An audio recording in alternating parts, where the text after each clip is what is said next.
ઓમ નમો અરિહંતાણમ, નમો સિદ્ધાણમ, નમો આયર્યાણમ, નમો વજ્રાયણમ, નમો લોહી સૌ સામમ.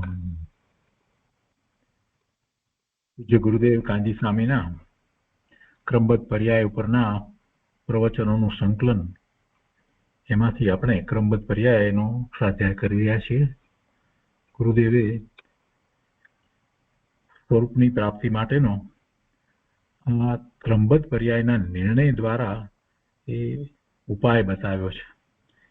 ગુરુદેવે તો ઘણી રીતે સ્વરૂપની પ્રાપ્તિનો ઉપાય બતાવ્યો છે, પણ એમાં આ એક મહત્વની વસ્તુ છે કે ક્રમબદ્ધ પર્યાયનો નિર્ણય કરવા જઈએ છીએ અને સાચો સમ્યક નિર્ણય થાય છે તો સમ્યક દર્શન થઈ જાય છે. એટલે એ વાત ઘણી મહત્વની છે. અને પૂજ્ય ગુરુદેવના ઘણા પ્રવચનોમાંથી સંકલન કરી અને આ પુસ્તક તૈયાર થયું છે ક્રમબદ્ધ પર્યાય ઉપરના પ્રવચનનું. તો એનો સ્વાધ્યાય આપણે કરી રહ્યા છીએ. એમાં આજે આ ક્રમબદ્ધ પર્યાય પ્રવચન સ્વાધ્યાય 33 છે. તો આ પુસ્તકમાં હવે આજે આગળ લઈએ છીએ પાના નંબર 117 ઉપર, પેટાબોલ તરીકે 91મો છે. એની પહેલા આપણે ગઈ વખતે નય અપેક્ષાએ વાત લીધી હતી અને સપ્તભંગીની વાત એમાં કરી હતી. સપ્તભંગી એટલે પ્રવચન સારમાંથી પણ આપણે લઈ અને પછી ગુરુદેવ સપ્તભંગીને ક્રમબદ્ધ પર્યાયમાં જે રીતે ઉતારી હતી એ આપણે કર્યું હતું. હવે આજે જ્ઞાયક ભાવના ક્રમબદ્ધ પરિણમનમાં 7 તત્વોની પ્રતીતિ. જ્ઞાયક ભાવના ક્રમબદ્ધ પરિણમનમાં 7 તત્વોની પ્રતીતિ, આવું અહીંયા મથાળું આપ્યું છે. એટલે એ શીર્ષક તો આપ્યું છે, પણ અંદર વાત પણ ક્રમબદ્ધ પર્યાયની આવે છે અને 7 તત્વની આવે છે. 7 તત્વની સાથે ક્રમબદ્ધ પર્યાયનો સંબંધ ગુરુદેવે બતાવ્યો છે. ગુરુદેવ અહીંયા કહે છે કે પોતાના ક્રમબદ્ધ થતા પરિણામો સાથે તન્મય થઈને દરેક દ્રવ્ય સમયે સમયે પરિણમે છે. દરેક દ્રવ્ય પોતે પોતાના પરિણામો સાથે તન્મય હોય અને જે પરિણામ થાય એની અંદર એ દ્રવ્ય જ વ્યાપતું હોય, બીજું અન્ય દ્રવ્ય તો કઈ વ્યાપે નહીં. 6 દ્રવ્યનો વિચાર કરીએ તો એમાં જે પરિણમન થાય છે દ્રવ્યનું, એ દ્રવ્ય તો દ્રવ્ય તરીકે કાયમ રહે છે અને એની એક સમયની જે અવસ્થા છે એ એનું પરિણમન છે, એનું ભવન છે. તો એ દ્રવ્યમય હોય, એ અન્ય દ્રવ્ય રૂપે ન હોય. કોઈ પણ પદાર્થનો વિચાર કરીએ, માટીનો વિચાર કરીએ તો માટીમાંથી જે કંઈ બને છે તે બધું માટીમય હોય. એટલે એ બધી માટીની પર્યાય છે. ઘડો બન્યો છે તો ઘડો કઈ કુંભારમય નથી હોતો, ઘડો બન્યો છે માટીનો તો માટીમય હોય છે. એટલે એ પરિણામોમાં એ દ્રવ્ય જ વ્યાપી રહ્યું છે. અને આ વાત સમયસારમાંથી લેવામાં આવીને ત્યાં એમ જ કહ્યું કે એ પોતે એમાં વ્યાપતું એ દ્રવ્ય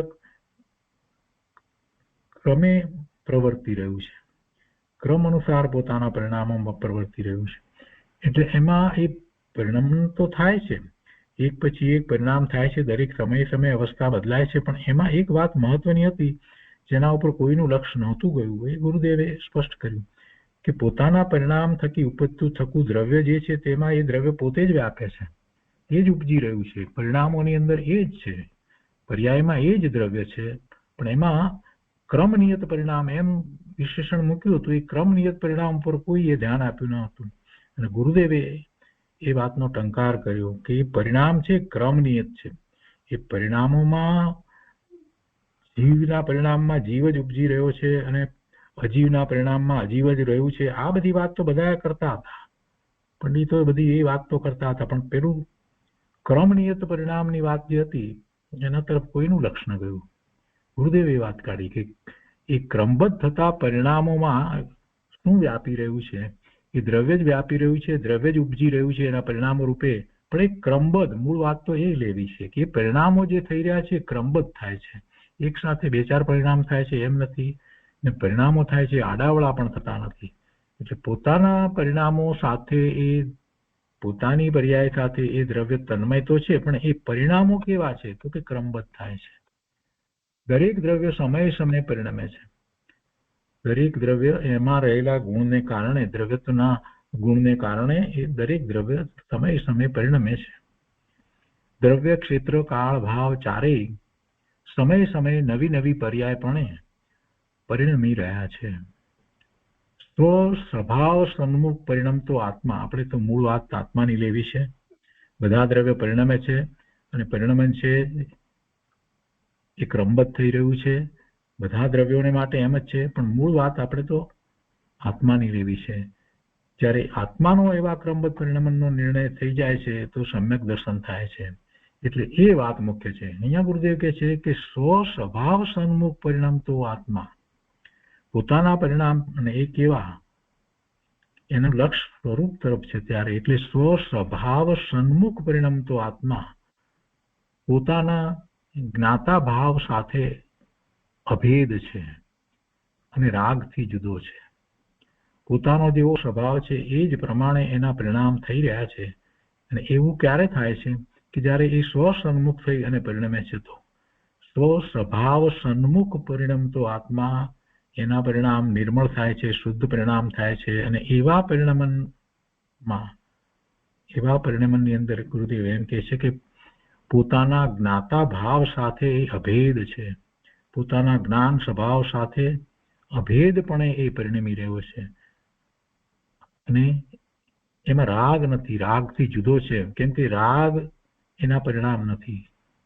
પરનું લક્ષ્ય કરીને સ્વસન્મુખ ન થાય, પરાંગમુખ થઈ અને પરનું લક્ષ્ય કરે અને પરિણમે તો એને રાગના પરિણામ થાય.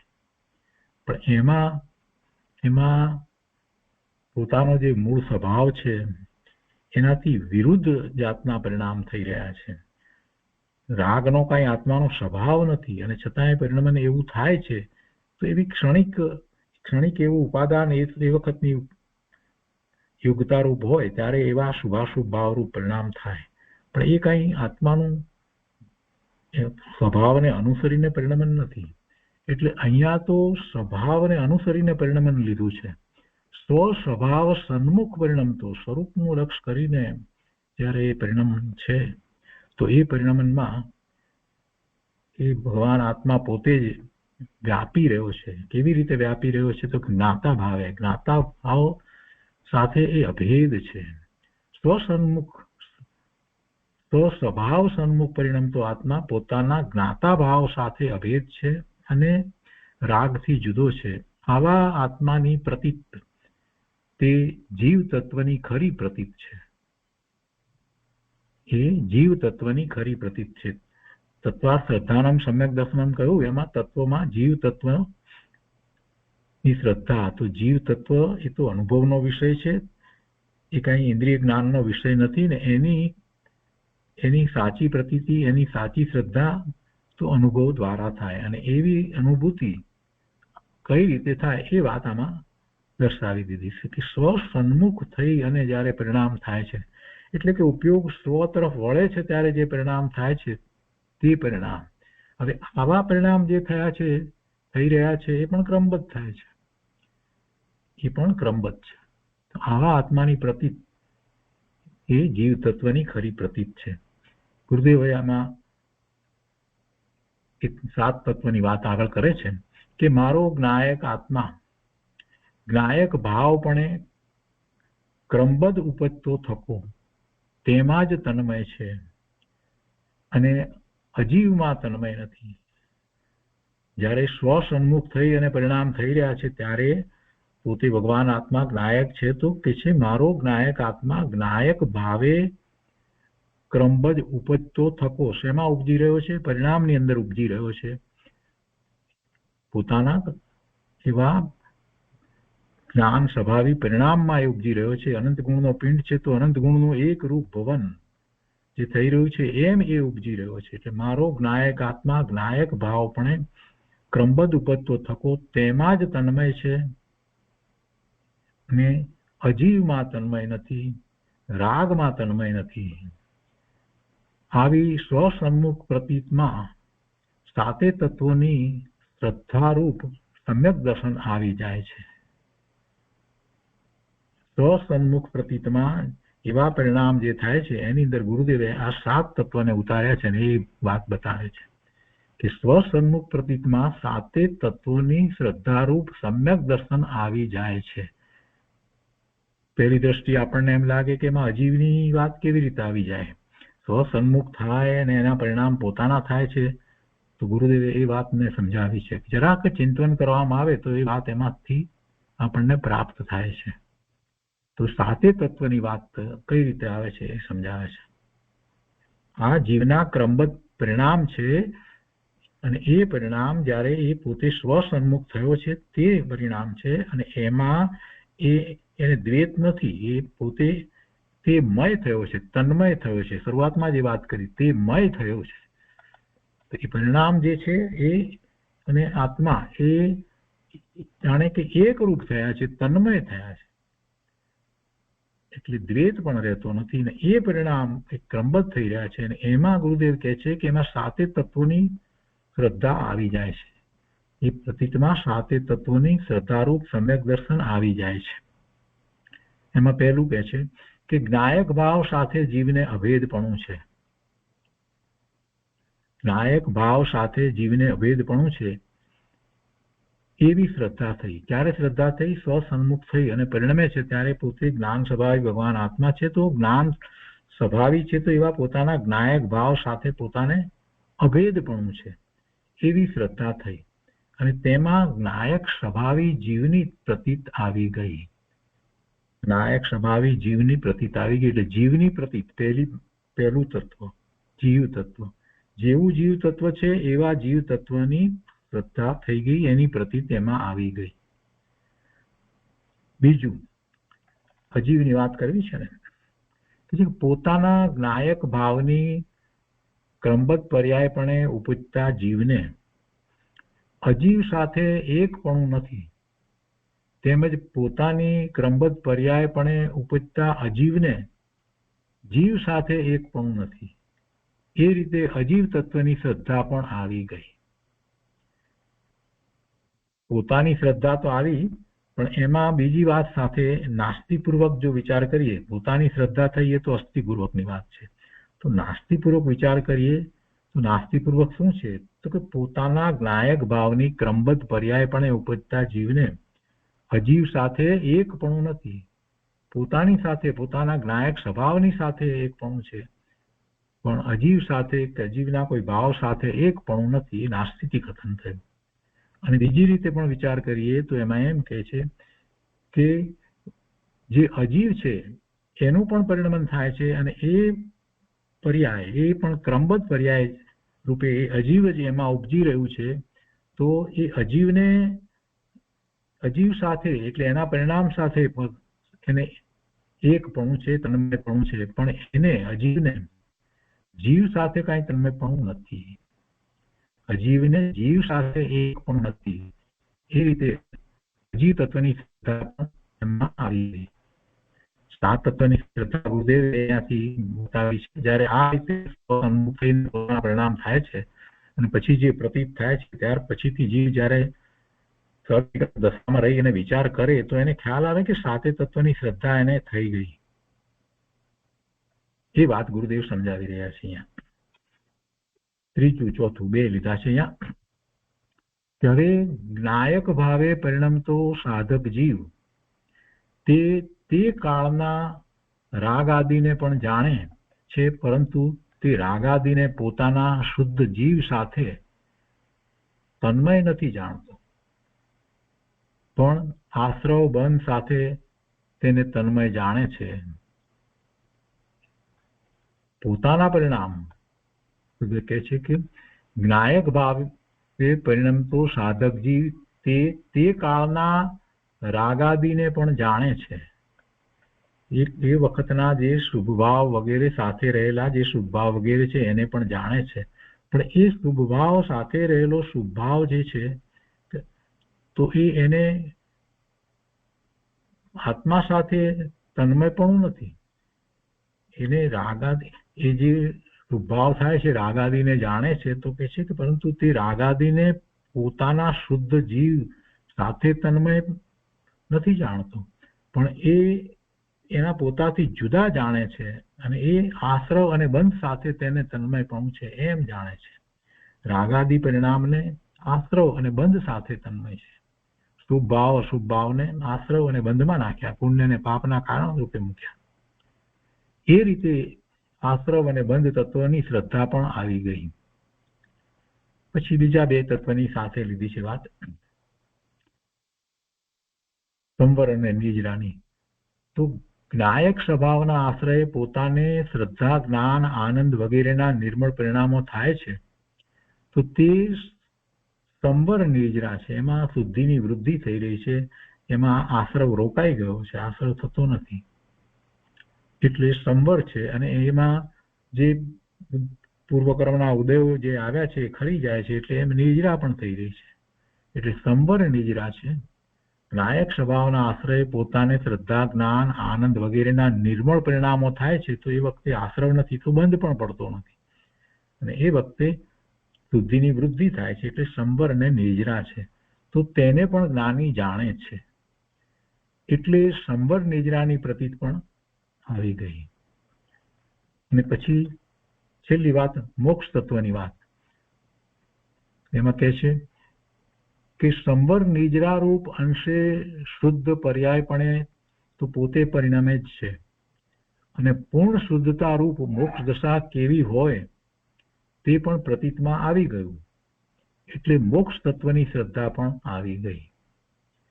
પોતે પરિણમે છે, એમાં સંવર નિજરા રૂપે તો પરિણમે છે, અને શુદ્ધિની વૃદ્ધિ થઈ રહી છે, એવા તો પરિણામ થઈ જ રહ્યા છે, પણ એ દ્વારા પૂર્ણ શુદ્ધ દશા કેવી હોય, એટલે મોક્ષ દશા કેવી હોય એની પણ શ્રદ્ધા થઈ જાય છે, એટલે મોક્ષ તત્વની શ્રદ્ધા પણ એમાં આવી ગઈ. આ રીતે જ્ઞાયક ભાવની ક્રમબદ્ધ પર્યાયપણે પરિણમતા જીવને સાતે તત્વોની પ્રતીત આવી જ ગઈ. અને એટલા માટે જ જ્યારે પંડિત ટોડરમલજીએ તત્વાર્થ શ્રદ્ધાની વાત કરી છે, તત્વની શ્રદ્ધા ને સમ્યક દર્શન જ્યારે એ રીતે વાત કરી છે, તો ગુરુદેવે એમ કહ્યું કે નિર્વિકલ્પ ધ્યાનમાં એ તત્વની શ્રદ્ધા થાય છે, નિર્વિકલ્પ ધ્યાનની અંદર તત્વની શ્રદ્ધા થાય છે, એ સાચી તત્વ શ્રદ્ધા છે. અને એ વાત અહીંયા એ સાતે તત્વની વાત અહીંયા આ રીતે લીધી. નિર્વિકલ્પ ધ્યાનમાં અનુભૂતિ થાય છે ત્યારે શ્રદ્ધા થાય છે, અને એમાં સાતે તત્વની શ્રદ્ધા થઈ જાય છે, અને એ જ સમ્યક દર્શન છે. પણ આમાં વિશેષ વાત ગુરુદેવે એક જ લીધી સાથે કે પરિણામ છે એ ક્રમબદ્ધ છે. જ્ઞાયક ભાવની ક્રમબદ્ધ પર્યાયપણે પરિણમતા જીવને સાતે તત્વની પ્રતીત આવી જ ગઈ છે. બીજી રીતે વિચાર કરીએ તો જ્યારે આવા પરિણામ થાય છે ત્યાર પછીથી સમ્યક દર્શન થયા પછીથી જીવને પોતાના પરિણામ કેવા થશે, કેમ થશે, ક્યારે થશે એવી કોઈ શંકા વગેરે કાંઈ રહેતું નથી. કેવી રીતે થશે ને શું થશે ને ભવિષ્યમાં કેમ થશે ને કોઈ ભય વગેરે પણ રહેતા નથી, કાંઈ નથી હોતું. સમ્યક દર્શન થયા પછીથી એને એવી શાંતિ થઈ જાય છે કે પરિણામ થાય છે તે થાય છે, જેવું સ્વરૂપ છે એને અનુસરીને પરિણામ થાય છે, એનું લક્ષ્ય કરવાથી તો પછી બીજું શું થવાનું છે, બીજું કાંઈ થવાનું છે, થઈ શકશે ને કેમ થશે ને એવો કોઈ એને ભય નથી, શંકાએ નથી રહેતી. એટલે એને ક્રમબદ્ધ પરિણામમાં એને કોઈ વાંધો નથી, વિકલ્પ નથી આવતો કે ના જો ક્રમબદ્ધ માનવા જઈએ તો પછી મારે પુરુષાર્થમાં કંઈક તકલીફ પડશે, કેમ કે એ જાણે છે કે આ પરિણામ જે થયા એ પુરુષાર્થ પૂર્વક જ થયા અને એ ક્રમબદ્ધ થઈ ગયા છે, તો પોતાનું સિદ્ધત્વ પણ એ જ રીતે ક્રમબદ્ધ પરિણામમાં નિશ્ચિત જ છે. અને આવી રીતે જ્યારે શ્રદ્ધા થઈ છે તો વારે વારે એ પોતે પોતાના સ્વરૂપનો અનુભવ કરે છે. એ પછી ક્યારે મને મોક્ષ થાય એવો વિકલ્પ એને ઉઠતો નથી. અનુભૂતિ થઈ છે, એમાંથી આનંદની અનુભૂતિ થઈ છે, અને એ જ પોતાનું સાચું સ્વરૂપ છે, તો એને અનુભવ્યા કરે છે, અને એને અનુભવે છે એટલે આપોઆપ એ મોક્ષ માર્ગમાં આગળ વિકાસ જ કરી રહ્યો છે. એટલે સમ્યક દ્રષ્ટિને ક્રમબદ્ધનો નિર્ણય જે છે તે સમ્યક સાચો નિર્ણય છે. અને જેને સમ્યક દ્રષ્ટિ નથી અને જે મોક્ષાર્થી છે એને એવો નિર્ણય કરવો હોય ક્રમબદ્ધનો, તો એમાં એને સાચો નિર્ણય કરવા જશે તો સમ્યક દર્શન થઈ જશે. એ વાત ગુરુદેવે સમજાવી દીધી છે. અને એવો નિર્ણય કરવો હશે તો એને શરૂઆત ક્યાંથી કરવી પડશે? તીર્થંકર ભગવાન કેવળી પરમાત્મા, સર્વજ્ઞ પરમાત્મા, એમની સર્વજ્ઞતાથી શરૂઆત કરી અને અકર્તા ભાવની વાતને પકડી અને પછી સ્વ તરફ વળશે અને પછી અનુભૂતિ થશે. પછી એ બધું ક્રમબદ્ધ એને વ્યવસ્થિત જ લાગશે. ક્રમબદ્ધ પરિણામ દ્વારા અકર્તા ભાવની વાત તો તર્ક દ્વારા સમજવાની છે. એ તો તર્ક દ્વારા આપણે સમજીએ છીએ અને એમ સમજવાથી જ દ્રષ્ટિ સ્વરૂપ તરફ જાય છે. હવે એમાં એ વાતને થોડી વધારે વિસ્તારથી લીધી છે, એ પણ આપણે વાંચનમાં લઈએ છીએ. ક્રમબદ્ધ પર્યાયના નિર્ણયમાં 7 તત્વોની શ્રદ્ધા. ગુરુદેવ કહે છે કે જીવ અને અજીવ બંનેની અવસ્થા તે કાળે ક્રમબદ્ધ સ્વતંત્ર થાય છે. અજીવની ક્રમબદ્ધ નથી થતી એમ નથી. કોઈ પણ દ્રવ્ય છે એનું પરિણમન થાય, એક પછી એક પર્યાય થાય, તો એ પર્યાયનો આખો પ્રવાહ એ દરેક દ્રવ્યમાં ગર્ભિત પડ્યો છે. ને જે પ્રવાહમાંથી એક એક પર્યાય પ્રગટ થાય છે, એ વિલીન થાય છે, બીજી પ્રગટ થાય છે, એ વિલીન થાય છે, ત્રીજી પ્રગટ થાય છે. એટલે પૂર્વની પર્યાયનો વ્યય કહીએ અથવા તો એ વિલીન થાય છે અને એના પછીની પર્યાયનો છે તે ઉત્પાદ છે, એ પ્રગટ થાય છે. તો એ દરેક દ્રવ્યને માટે છે. અને પર્યાય સ્વતંત્ર રીતે થાય છે એ તો આપણે સ્વીકાર્યું છે. પર્યાયના ષટકારકો એના પોતાના, 6 કારકો એના પોતાના, અને એ જ પર્યાય સ્વતંત્ર થાય છે. તો ક્યાંથી થાય છે? એ પર્યાયનો આખો પ્રવાહ દ્રવ્યમાં ગર્ભિત છે અને પછી એ જ રીતે થાય છે. તો એક પર્યાય પછી બીજી પર્યાય થાય, એમાં વચ્ચે કોઈ સમયનો ગાળો નથી. એટલે સમયનો ગાળો નથી એટલે કોઈ બીજી રીતે ફેરફાર થઈ શકે એમ છે જ નહીં. આ પૂર્વની પર્યાય જે છે એનો વ્યય થતા બીજી પર્યાય ઉત્પન્ન થઈ જાય છે. એ પર્યાય છે અને એ વિલન થાય ને એના પછીની પર્યાય થાય છે. એટલે દ્રવ્ય તો પર્યાય વિનાનું રહેતું જ નથી. આમ ક્રમબદ્ધ પર્યાયો થયા જ કરે છે. તો એને ફેરવે કોણ? એને કોઈ ફેરવી શકતું નથી. એ વાતને મનમાં પકડી રાખીએ અને પછી જયારે સમજીએ છીએ તો બધું સહેલું થઈ જાય છે. ગુરુદેવ કહે છે કે જીવ અને અજીવ બંનેની અવસ્થા તે કાળે ક્રમબદ્ધ સ્વતંત્ર થાય છે. પરિણમે છે તો બધી પર્યાયો સ્વતંત્ર થાય છે અને ક્રમબદ્ધ થાય છે. તેમને એકબીજા સાથે કાર્ય કારણપણું નથી. અહીંયા વાત બીજી રીતિ છે સાથે, કે એકબીજા સાથે એટલે જીવને અને અજીવને એકબીજા સાથે કાર્ય કારણપણું નથી. જીવ અજીવના કાર્યો કરે કે અજીવ જીવના કાર્યો કરે એવું નથી. તેમને એકબીજા સાથે કાર્ય કારણપણું નથી. જીવનો જ્ઞાયક સ્વભાવ છે. તે જ્ઞાયકને જાણવાની મુખ્યતાપૂર્વક ક્રમબદ્ધ પર્યાયનો જાણનાર છે. એનો જ્ઞાયક સ્વભાવ છે અને જ્ઞાયકને જાણવાની મુખ્યતાપૂર્વક ક્રમબદ્ધ પર્યાયનો જાણનાર છે. આવી પ્રતીતમાં 7 તત્વોની શ્રદ્ધા પણ આવી જાય છે. એટલે તત્વાર્થ શ્રદ્ધાન રૂપ સમ્યક દર્શન આમાં આવી જાય છે. 7 તત્વોની શ્રદ્ધા કઈ રીતે આવે છે તે કહે છે. હમણાં આપણે જોયું એ જ વાત હવે જરાક થોડીક વિસ્તારથી કરી છે. ગુરુદેવ કહે છે કે મારા જ્ઞાન આદિ અનંત ગુણોના ક્રમબદ્ધ જ્ઞાતા દ્રષ્ટા પરિણામપણે હું ઉપજું છું. મારા જ્ઞાન આદિ અનંત ગુણોના ક્રમબદ્ધ જ્ઞાતા દ્રષ્ટા પરિણામપણે હું ઉપજું છું અને તેમાં હું તન્મય છું. બીજું કોઈ તન્મય નથી. આવી સ્વસન્મુખ પ્રતીતિમાં જીવ તત્વની પ્રતીત આવી ગઈ. જ્ઞાતા દ્રષ્ટાપણે ઉપજતો થકો હું જીવ છું, અજીવ નથી. એ રીતે અજીવથી ભિન્નપણાનું કર્મના અભાવ વગેરેનું જ્ઞાન પણ એમાં આવી ગયું. એટલે અજીવ તત્વની પ્રતીત થઈ ગઈ. અને પછી બાકીના બીજા 4 તત્વો લે છે કે જ્ઞાયક સ્વભાવની દ્રષ્ટિથી શ્રદ્ધા જ્ઞાન નિર્મળ થયા છે. ચારિત્રમાં પણ અંશે શુદ્ધતા પ્રગટી છે. તેમજ હજી સાધક દશા હોવાથી, એટલે કે પૂર્ણ દશા નથી થઈ, તો સાધક દશા હોવાથી અમુક રાગ આદિ પણ થાય છે, શુભભાવ વગેરે પણ હોય છે. તો ત્યાં શ્રદ્ધા જ્ઞાન ચારિત્રનું જેટલું નિર્મળ પરિણમન છે, સમ્યક દ્રષ્ટિને, તેટલા સંવર નેજરા છે અને તેટલો જ એને ખરેખર વિતરાગ ભાવ છે. તથા જેટલા રાગાદી થાય છે તેટલે અંશે આશ્રવ અને બંધ છે. એટલે એને આ રીતે સંવર, નિજરા અને આશ્રવ અને બંધ એની પણ વાત ની શ્રદ્ધા થઈ ગઈ, એની પણ સમ્યક શ્રદ્ધા થઈ ગઈ. સાધકને તે શુદ્ધતા અને અશુદ્ધતા બંનેનું જ્ઞાન વર્તે છે. તેથી તેને આશ્રવ, બંધ, સંવર, નિજરા તત્વોની પ્રતીત પણ આવી ગઈ. અને છેલ્લી મોક્ષ તત્વની વાતમાં કહે છે કે પરનો અકર્તા થઈને નાયક સ્વભાવમાં એકાગ્ર થતા ક્રમબદ્ધ પર્યાયમાં અંશે શુદ્ધતા પ્રગટી છે.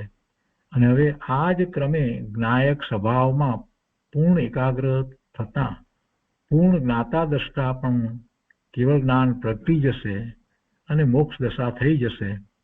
એવી શ્રદ્ધા હોવાથી મોક્ષ તત્વની પ્રતીત પણ તેમાં આવી ગઈ. બીજનો ચંદ્ર જોયો છે તો પછી પૂર્ણિમાના ચંદ્રની વાત એને સમજાઈ જાય છે, એની શ્રદ્ધા થઈ જાય છે. એવી રીતે તો આ રીતે જ્ઞાયક સ્વભાવની સન્મુખ થઈ અને ક્રમબદ્ધ પર્યાયની પ્રતીત કરતા તેમાં તત્વા શ્રદ્ધાનમ સમ્યક દર્શનમ પણ આવી જાય છે.